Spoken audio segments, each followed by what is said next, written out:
শুক্রবারের দিনে নামাজ পড়িয়া আসতে আসতে মানে পথের মাঝে একটি অঙ্ক কষলাম। কি অঙ্ক? মনে করেন বাংলাদেশে সংসদীয় আসন কয়টা? ৩০০টি। এই ৩০০টি আসনে আওয়ামী লীগ বলেন, বিএনপি বলেন, জাতীয় পার্টি বলেন, জামায়াত বলেন, যে দলই ক্ষমতায় আসুক, ধরেন কোনো একটা রাজনৈতিক দলকে দেশটা দিয়ে দিলাম, তারা ৩০০ আসনে ৩০০ জন এমপি দিবে। এই ৩০০ জন এমপি মিলে যখন দেশ পরিচালনা করে, বিগত বছরগুলো আমরা দেখে আসছি। কি করছি? দেখে আসছি। সেই দেখে আসার মাঝে বিগত যারা সরকারের দায়িত্ব পালন করছে ৩০০ আসনে ৩০০ জন এমপি দিয়া, মন্ত্রী দিয়া দেশ সুষ্ঠুভাবে পরিচালনা করতে পারে নাই। দেশে রাহাজানি, সন্ত্রাসবাদ, উগ্রবাদী, তরিতরকারি সহ দ্রব্যমূল্যর প্রচুর মানে দাম, নিত্য প্রয়োজনীয় দ্রব্যমূল্যর আগুন, বাজারে যাওয়া যায় না, কাঁচা বাজারে যাওয়া যায় না, হত দরিদ্র গরিব মানুষরা মনে করেন যে না খায় মরে, দুকে দুকে মরে। ঠিক আছে, ১,০০০ টাকা কামাই করলে ১৫০০ টাকা মাথা পিছু খরচ হয়ে যাইত। সেই জায়গা এই সিচুয়েশনে এসে ব্যাংক লোপাট হয়ে যাইতো, আরও অনেক অনেক অনেক কাহিনী আছে। হ্যাঁ, অর্থবিত্ত একদম ধ্বংস হয়ে গেছিল, মাদকে ভরপুর হয়ে গেছিল। এই যে মনে করেন যে কোনো ঈদে উত্তরবঙ্গমুখী, দক্ষিণবঙ্গমুখী যারাই আছেন বুকে হাত দিয়ে কইতে পারবেন বিএনপির আমলে, আওয়ামী লীগের আমলে, অন্য অন্য সরকারের আমলে যানজট ছাড়া কোনো একটা ঈদ করছেন? ঢাকা থেকে বের হইতে আপনাদের রুটি বানায় নিয়ে যাইতে হইতো, বাসের ছাদে পুড়তে পুড়তে জিন্দিগি তামাতা মায়া গেছে, বাড়ি থেকে ফোনের পর ফোন হয়েছে, 14 ঘন্টাও বাড়ি পৌঁছায় না, এমন রেকর্ড আছে।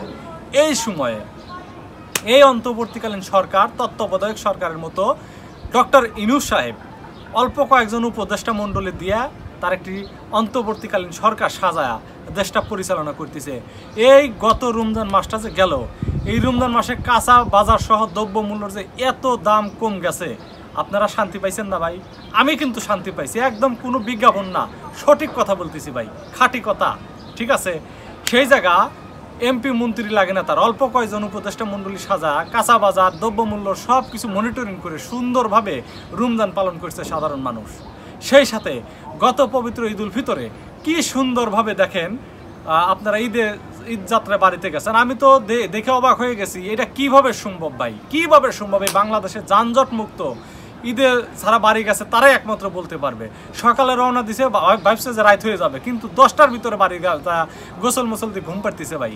এটা আসলে এই ইউনূস সরকারকে দেখেন, রিজার্ভ ব্যাংক কিন্তু খালি হয়ে গেছিল, সে কিন্তু অলরেডি পরিপূর্ণ করে ফেলছে।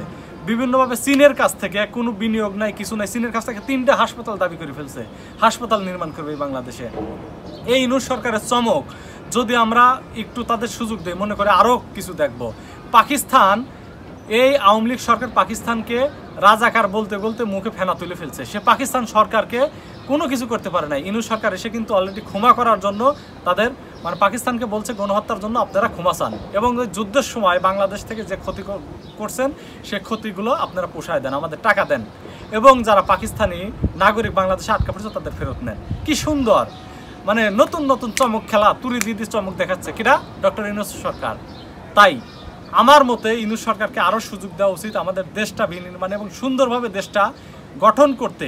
ইউনূস সরকারের বিকল্প আমি কাউকে দেখতেছি না। যদি আমার কথার সাথে আপনারা একমত হয়ে থাকেন, অবশ্যই ভিডিওটি লাইক করবেন, শেয়ার করবেন, আপনার মূল্যবান মন্তব্য কমেন্টস করবেন। পরবর্তী ভিডিও পেতে অবশ্যই আমার চ্যানেলটি সাবস্ক্রাইব করবেন এবং পেজটি ফলো দিয়ে রাখবেন। ধন্যবাদ সবাইকে।